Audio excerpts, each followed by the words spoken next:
Check. 1, 2. Oh, suddenly it's working. But why now?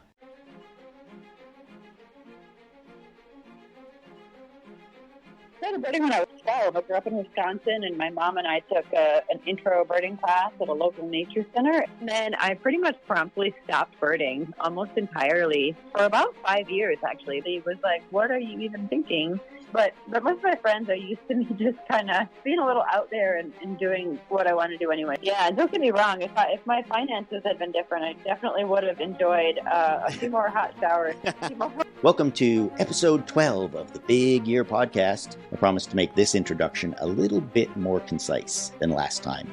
Thank you. For those of you listening for the first time, my name is Robert Baumander, but from 1981 to 2021, I was called Captain Video during my 41 years with the Toronto Blue Jays. Along the way, I performed as a magician and escape artist, managed the computer system for the world-renowned Pizza, volunteered in elementary schools and hospital for sick children doing magic storytelling and science demonstrations. I've done a variety of big years in North America since I became a birder in 2012, and now spend my time since my Canada Big Year in 2022, writing about my adventures in birding and my travels across Canada and North America, and hosting this very podcast. We do have a variety of exciting guests coming up in the future episodes. They have studied field ornithology in college, have done waterfowl surveys for the U.S. Fish and Wildlife Services, were hired on by the U.S. Forestry Service, working as environmental educators and leading bird walks. Had an internship with the Cape May Bird Observatory as an interpretive naturalist. Worked with Massachusetts Audubon doing shorebird work. Have been to Hawaii doing field research on honeycreepers. Managed a nature center in South Texas. And even worked as Swarovski field techs. And that is just today's guest, Tiffany Kirsten. I'll let her tell you about some of the other, shall we say, more eclectic endeavors that have kept her busy over the years. Suffice it to say, my resume does not even come close to stacking up against hers. Oh, and Tiffany did most of that before her 2021 Lower 48 Big Year. A year where she broke the all-time record for the Lower 48 ABA area with 726 species, all while in the midst of some challenging life events. Oh, did I mention that she also did it while the COVID-19 pandemic was raging all around her? We had such an enjoyable and wide-ranging conversation that I have had to divide this into 2 episodes.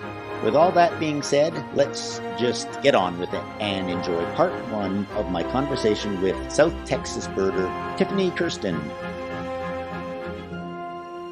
Welcome to this episode of the Big Year Podcast. We're talking to Tiffany Kirsten, who did a North American Lower 48 Big Year. She broke the Lower 48 record, which stood for how many years, Tiffany? No, it was broken the following year. Did you feel good about that, or were you like, now I have to go out and break it again? Oh, I did it once and I loved it, but never again. Before we get into that 2021 hectic year, you did it kind of in the midst of COVID. Absolutely. Which is quite remarkable considering how many things were locked down and how tough it was to travel and fly. But you obviously had a lot of experience birding before you did a big year. Tell me about your journey into becoming a birder and how that affected your life and how it led you to a big year. Yeah, I started birding when I was 12. I grew up in Wisconsin, and my mom and I took an intro birding class at a local nature center, and sandhill crane was my star bird. We had about 2,000 of them, all displaying and courting in the back of a farm field. It is just such a majestic bird, and I know the first time I ever saw one, I was just in awe that we have these living dinosaurs all around us, and before you become a birder, you almost take them for granted. Absolutely. Once you were sparked into action to become a birder by that sandhill crane, what was your next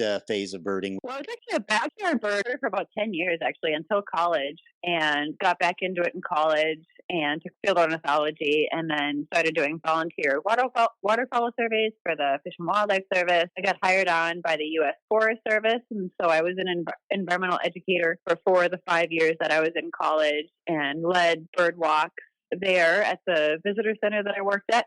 And then after I graduated, I went to Northland College in northern Wisconsin. After I graduated, I took an internship with the Cape May Bird Observatory as an interpretive naturalist. So that kind of was the start of birding really becoming my career. Well, that is phenomenal. To be able to take your passion and make it your living is something a lot of people envy, and a lot of people can be sparked into doing themselves, because taking the time to go out birding and learn the birds is one thing and being passionate about it, but we all have to go back to our regular jobs afterward. But that is your job. Did you find sometimes it was hard to separate birding as a living and birding for pleasure? Not back then. So I worked for the Cape May Bird Observatory, and then I worked for Massachusetts Audubon doing some shorebird work. Went out and worked in Hawaii doing some field research on the honey creepers there. And then ended up managing a nature center here in South Texas, actually, which is where I live now, McAllen Nature Center. And I've been there a number of times. We probably met somewhere along the line, whether it was in Cape May or McAllen, because I've been visiting those places since 2012 off and on. So so it was when I started managing the nature center that I kind of was like, okay, this isn't actually, it's become a little more of my career and a little bit less of my hobby. And actually, Swarovski Optic added me on as a field tech in 2015.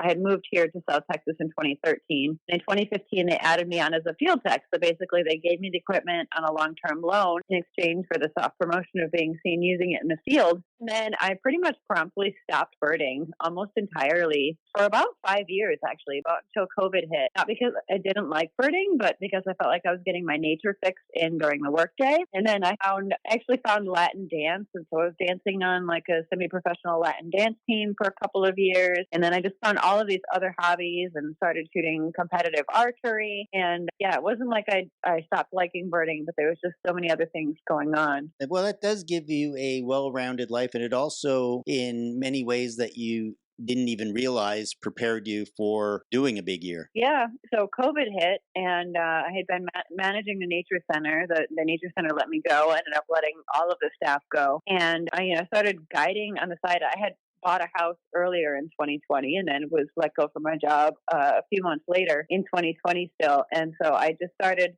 bird guiding on the side to pay my mortgage while I was waiting to figure out what was next for me. I was a single unemployed homeowner in the middle of a global pandemic. Yikes.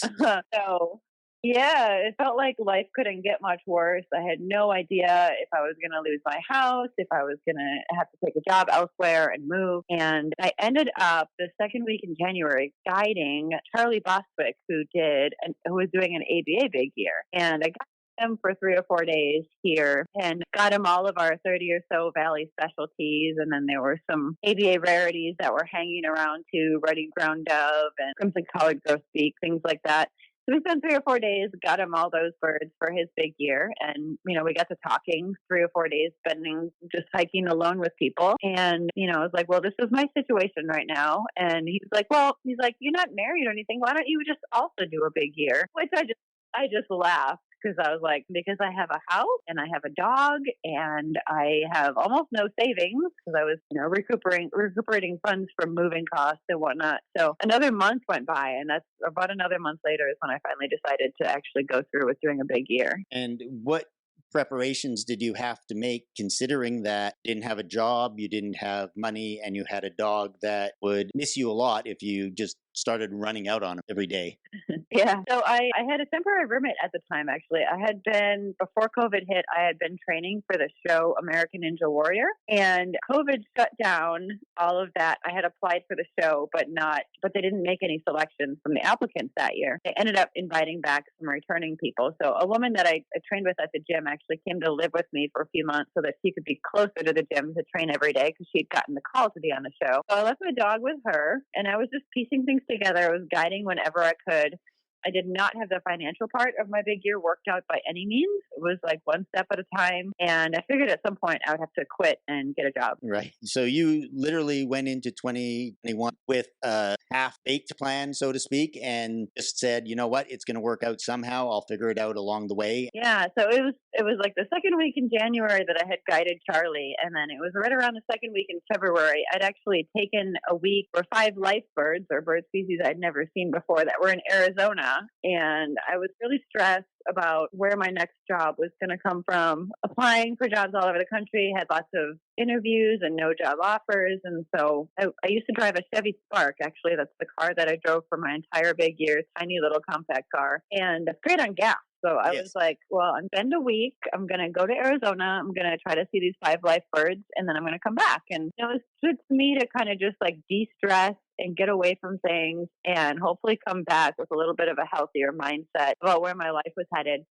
And I was on my second night. I just like threw my backpacking tent in the car and a camp stove. I was literally eating like $1.50 condensed soup cans over the stove. It was a budget trip. Second camping, I was leaving Franklin Mountain State Park outside of El Paso, and I flushed some scaled quail on my way out of the park. And at that point, friends of mine had already been reaching out to me because I was up near the top for eBird. For eBird is in the United States in early February. People were reaching out to me and they were like, "Are you doing a big year?" And I was like, "This is crazy. You guys are crazy. No, like I'm not doing a big year. I'm just trying to keep my life together." And I flushed some scaled quail on my way out of the park that morning, and that was my 287th bird for the year. And I was kind of like, huh. And then I drove a few miles, and then I pulled over literally on the side of the road right there. And I got on my social media and I did a little story on my Facebook and my Instagram. And I was like, I don't know where my life is headed, but effective immediately, I'm doing a big year until life demands otherwise. Wow, that is fantastic. It shows how people who have very serious issues in their life can just stop, take a step back and say, it may seem bad, but you know what? I can take my mind and flip it around and just do whatever I think is positive and what's going to make my life feel better. And if I can't do anything else, I might as well do a big year. Yeah, I think I kind of thought that way. Maybe not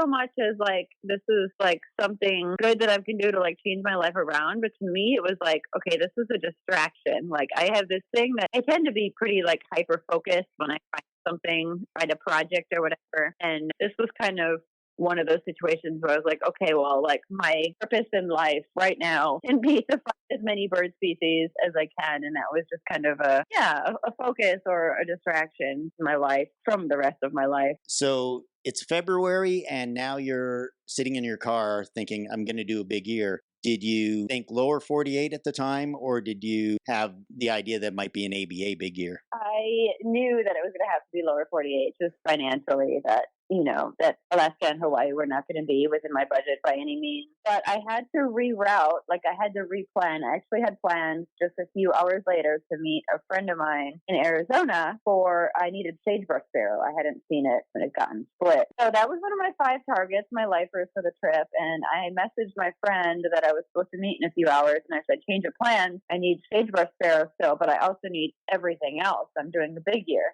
And so I met up with him, we got the sagebrush sparrow, and then it was instantly like, oh, well, like you need Mexican chickadee. So I was right down there by Portal. I was like, oh, got to pick up Mexican chickadee. Tried for it, missed it, had to go back for that one later. But it was an instant need to shift my plan for the next several days. And I didn't have, most birders who do a big year on the scale have planned for months, if not years. And I had literally no plan and quite honestly, very little knowledge of birds in the West. Did that give you pause at any time, or did it just seem like even better challenge than something that you wanted to surmount? I had thought about doing Arizona and then possibly going home. And I didn't even bring my laptop with me on my trip. I had really no reason to. I wanted to get away from applying for jobs and working and whatnot. So I had left it at home. And so I didn't even really have like a way that I could even start planning if I had wanted to, being on the road. But I ultimately decided that I was closer already to California than I was to Texas. So I ended up deciding to just continue on. And that trip ended up being about 3.5 weeks. It was originally supposed to be a week. Did the rest of the people in your life think, what the hell happened to you? Or were they all...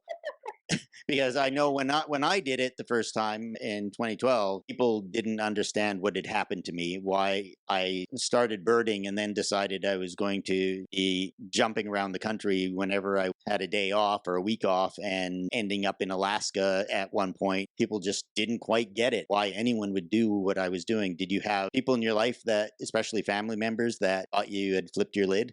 My family actually were not super close, and I don't think anyone in my family really knew about it at this point, at least during that first trip that I was on for those 3.5 weeks. And I'm sure there are others in my life who were probably confused, but honestly, nobody really outwardly was like, "What are you even thinking?" But most of my friends are used to me just kind of being a little out there and doing what I want to do anyway. So honestly, I don't know that too many of my friends were very surprised. Did you have friends that were birders that lent a hand every once in a while to help you with your travel or find a bird for you? Yeah, I have friends that are bird guides, and I did not have the resources ever, so I didn't hire a bird guide ever on my big year. But lots of friends of mine and acquaintances of mine, and even a few strangers, people that I didn't know who were bird guides, just basically donated their services to my efforts and helped me out in that sense. Yeah, it was, a lot of birders, I think, a lot of big year birders like to have, everything be self found and this and that. And I very openly admit that I had lots of help from lots of people in both logistics and like bird finding logistics and then just like travel logistics and friends and even acquaintances of mine picking me up from airports and offering for me to stay at their place. And it was a budget year, and I absolutely could not have done it without all those people's help. And that's one thing about the birding community that I discovered even when I first started in 2012 and then traveling around Canada last year was that there's probably a 0% of birders that would not go out of their way to help you, especially when you're in a bit of a fix and you don't have a car or you can't get to a certain place or you need directions. Birders just seem to come out of the woodwork and grant you this special access when you're doing a big year. And it's such an incredible feeling to know that there are people out there that will take time out of their own days and their own lives to get you that one extra bird. Absolutely. Yeah, that was absolutely my experience. And I had a women's safety mission throughout the course of my big year. I had a fundraiser going, and then I was gifting personal safety alarms to women that I met on the trails, and that was a really, really connective project too. To be chatting with these women about women's safety in the outdoors, and continuing to connect with them. Later on in my year, when I started chasing more and more individual birds by plane, I would post a lot on social media, and I would say, I'm going to be in these approximate locations on these approximate dates, no specific details for safety reasons. If there are any women birders in the area that want to meet up, let me know. And I never made any specific asks aside from just an interest in connecting. But lots of times those birders would be like, yes, I'd love to reserve the campsite for us, or I can pick you up from the airport. And logistically, that helped a ton. Actually, my friend Debbie picked me up. My very last bird of the year was a northern lapwing in New Jersey. And she picked me up from the Philadelphia airport and drove me over. And the logistics there were that if she hadn't offered to do that, I probably would have had to wait the entire next day to go, because by the time I sat in line for a rental car and got to the bird, it probably would have been dark. People help me in so many different ways. One thing that I'm glad you brought up, because this has been a topic of conversation with some of the other women who have done big years, is that in some ways it's a little bit different than a man just going off into the middle of nowhere birding, because there are personal safety issues and there can be situations that can, if not dangerous, make you uncomfortable. How did you handle all that, handing out of personal safety devices? Yeah, so I actually had a really nerve-wracking experience at Sandia Crest outside of Albuquerque, New Mexico in late February. And I was up there by myself in my little Chevy Spark, and a white pickup truck came up and two men got out. They weren't dressed for 12,000 feet in the middle of winter. They had really light jackets on and baggy jeans, tennis shoes. And the end result was nothing happened, but they loitered around for a while and walked the trail, made me really nervous. They came back to the trailhead, smoked a cigarette. Neither of them had even acknowledged my existence at all. I didn't want them to come over to me, but a little head nod or a hand wave goes a long way. And I basically had a full-out anxiety attack. And it was a few days after that, actually, that the advertisement for the personal safety alarm showed up in my social media. And the company is called She's Birdie, even though it's nothing to do with bird watching. Oh, wow. The alarm chirp. Yeah. It's just a general women's safety company. So that was a coincidence, and it felt very serendipitous that it showed up in my social media. So you ordered it right away? Yeah, a friend of mine offered to actually donate the funds for the first 100 alarms at whatever discounted cost I could get them at. And by the time I got back from that first 3.5-week trip, they were already on my doorstep ready to go. Wow. What was your game plan for distributing them? Did you think ahead to making it a social media push, or were you just handing them out wherever you met someone? Yeah, I was handing them out. I started my GoFundMe, the fundraiser, and for every $50 fundraised, 35 would go towards my travels, and 15 would go to purchase another half price alarm. And so that was a pretty cool project. It was really fun to connect with people and talk about women's safety in the outdoors. Really, really empowering and powerful experiences, sharing stories of safety or feelings lack thereof in the outdoors. And that project honestly basically self-perpetuated itself, where I would give an alarm out and then that person would be inspired to donate, to basically pay it forward for another woman to get an alarm. That's an incredible story. That's something that is necessary to talk about, yet some people are also uncomfortable talking about it because they don't want to make women sound vulnerable, but it's an empowering thing, and that's important to show that there are so many ways that women can empower themselves that have nothing to do with manliness and strength and all this other stuff. For sure, yeah, and it's been interesting. So I traveled the country now, was on a speaking tour this spring, all about my big year in regards to women's safety and whatnot. And it's fascinating to hear some of the things that the men have to say actually in the room. I was talking with a couple one time, and the husband and wife have been married for more than 30 years. And the woman made some comment about safety. I'm forgetting exactly what it was. But the man's response was to look at her and be like, "You what? Like, I had no idea you had these thoughts." It just kind of goes to show how seldom this is talked about, you know? A couple that was married for more than 30 years had never had this conversation about how they perceive life and how they go about life is different due to their gender. I'm glad that you're out there talking about it and adding to the conversation where it may not have taken place. Yeah. And I mean, part of those gender differences is creating more equality in terms of feeling safe in the outdoors. You look at the demographic of birding, and the majority of birders are women. The entry level, the majority of birders are women, but then you get up into more specialized things. And birding can be whatever you want it to be. You're not a birder if you don't do a big year. You're not a birder if you haven't seen 500 life birds. But for those women wanting to grow and learn and travel more and become a more advanced birder, we're seeing something happening, because there are very, very few women big year birders. There's very, very few women bird guides. Way less than 10% of bird guides in the United States are women. And so we're just seeing a glass ceiling of sorts. And there's many reasons for that, but definitely one of them seems to be safety. And you are kind of changing the game now, which is incredible. Now women are happily creeping up into the top echelons of big ear birding, and I hope you're contributing to more women becoming guides and helping other women get into birding as a hobby or as a career. Yeah, it's starting to change. You know, we're nowhere near where we need to be, but it definitely has been changing, it seems, over the last couple of decades, and even over the last decade. And so that's promising. So after my big year, I started my own birding tour company, and so I'm based here out of South Texas, and I mostly lead trips here in Texas and to Panama so far, but I'm going to be expanding into other international tours. But I specialize in women's tours, and so I do small women-only retreats in Texas and Panama, and all genders. I do offer all gender tours as well. But I've found that creating a space solely for women, it's a whole different vibe. It's really pretty wild.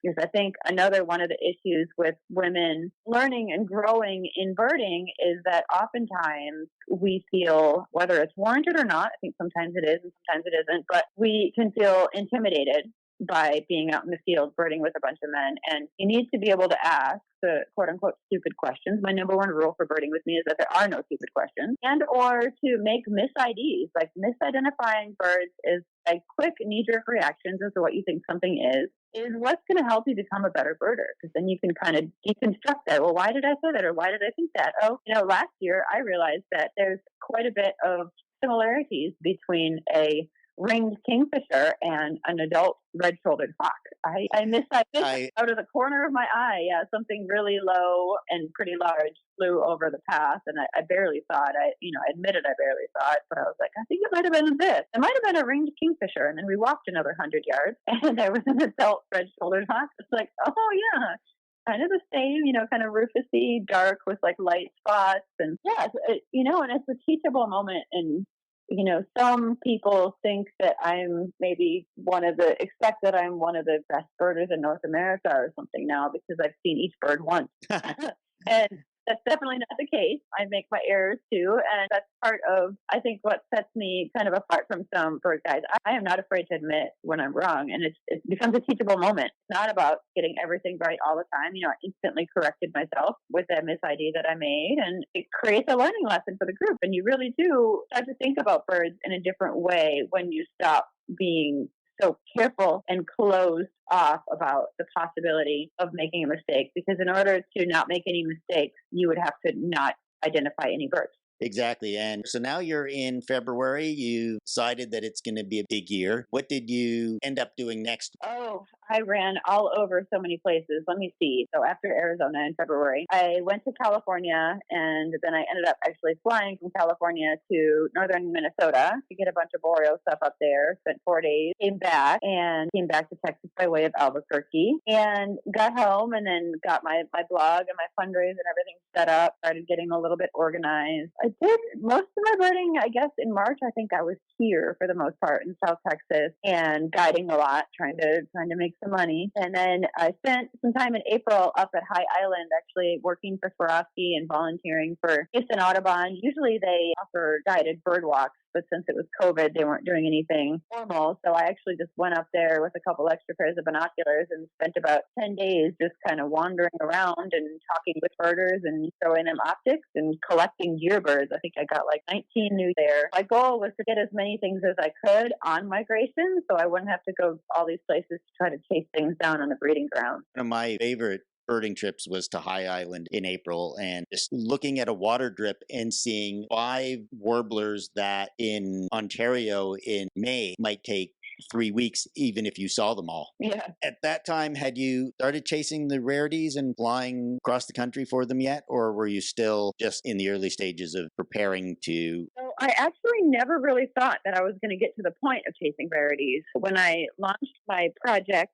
on March 8th, International Women's Day, my goal was 700 species.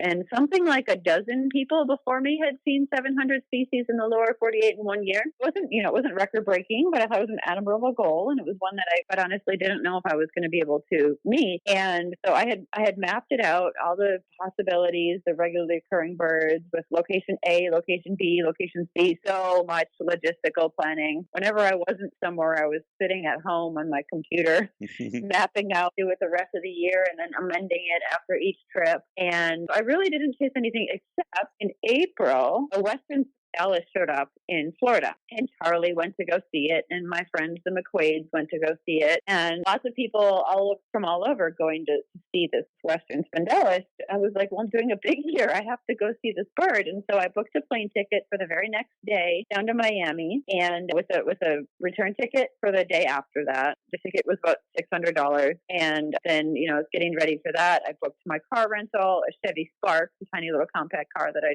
drove in my day-to-day life. I've upgraded now to a Subaru. Quality of life upgrade. I rented a Chevy Spark down there for 24 hours. It was spring break. And so it was more than $200 for a 24-hour rental for a tiny little compact. I discovered that in 2022, and suddenly people were traveling again, and companies were taking reservations for cars they knew they may not have. Yep. I was on my way to Calgary Airport, and I got a phone call saying, sorry, we don't have a car for you tomorrow. And I was like, what do you mean? I have a reservation. And it was like this scene from a Seinfeld episode. Isn't the reservation the car? I ended up reaching out via Facebook, just anybody in Alberta that might help me get to this bird I was chasing. And this couple picked me up at my hotel that evening and took me to see the bird. And that was another thing that I'm sure you experienced, which is just people you've never met and you're just getting in their car and driving away with them. For me, I was like, there were times where I was in the car and already on the way in thought, just got into a car of somebody who just messaged me on Facebook and told me they were taking me somewhere. Did you ever feel like you were doing that and the back of your brain said, why am I doing that? There was a little bit. So for me, and I guess we didn't talk about this before, but I'm actually an assault survivor. I was assaulted by my archery coach in 2018. And so that's my backstory if you've read any of the media on me and whatnot. And doing my big year was so incredibly healing to me in so many ways. And I think that was one of the ways too, actually, was like kind of learning to trust humanity again. Mm-hmm. Yeah, maybe it's not the greatest idea to get in the car with strangers all the time. But I didn't ever really get in the car with someone and have my nervous system yell at me. It was very much like women birders, and I felt very safe in the decisions that I made actually during my big year. And part of that might be because my big year was so public following, and it's like, well, if for anyone to try to pull anything, there's a very large amount of people that are paying attention here. A feeling of safety. So you got to Spin Dallas, I assume? I did. I got to Spin Dallas, and I had like 2 hours to spare. I picked up Least Tern and Magnificent Frigate Bird on that same trip, which those birds I easily could have gotten here in Texas. Like an hour and a half from my house. And then I got back to the airport, and I was like, what on earth did I just do? This is insane. I don't have a job. I'm doing this big year, but I'm not trying to break a record. And, I had spent more than $900 on the bird at this point. So I got back to the airport, and I bought a $12 Mai Tai canned drink to celebrate, because what else was I going to do? I already spent $900. What was another 12?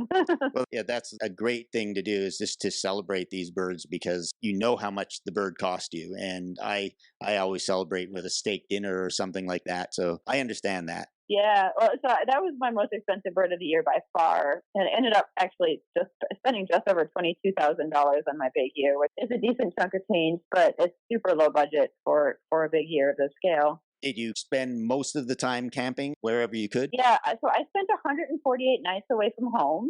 And of that, I paid for 18 nights in hotel rooms. And I did do some travel with Swarovski. So when I traveled with them, they paid for my hotel. So that doesn't count into there. But I estimate I probably tent camp for about 100 nights. That is something that would be very difficult for me. I did a little camping even before I was a birder, and the closest I came to camping during my 2012 big year was to drive into a campsite and get a spot near the shower and sleep in the back seat. I was lucky, sort of like you with Swarovski in 2012. I had a job that was paying me to travel, so I got all the rental cars included, a lot of the hotels included, and I just learned to love that lifestyle. So when it came to last year traveling across the country, it was very difficult for me to not stay in hotels. But as you say, everybody has their own way of birding, and there is no right way or wrong way. It's whatever makes you comfortable, gives you joy, really. That's what birding really needs to be about. It's what gives you joy.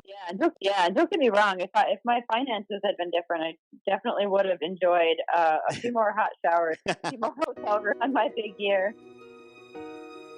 Well, thank you very much for joining me for part 1 of our chat with Tiffany. Next time, we shall pick it up where we left off and see what other challenges Tiffany had to overcome as she slowly crept towards the all-time record for the lower 48 ABA area, and what it took to commit to setting the all-time record. Thank you to Tiffany, and thanks to all of you for joining me, and hopefully you'll hear me next time for part 2 of my chat with Tiffany Kirsten. May the birds be with you.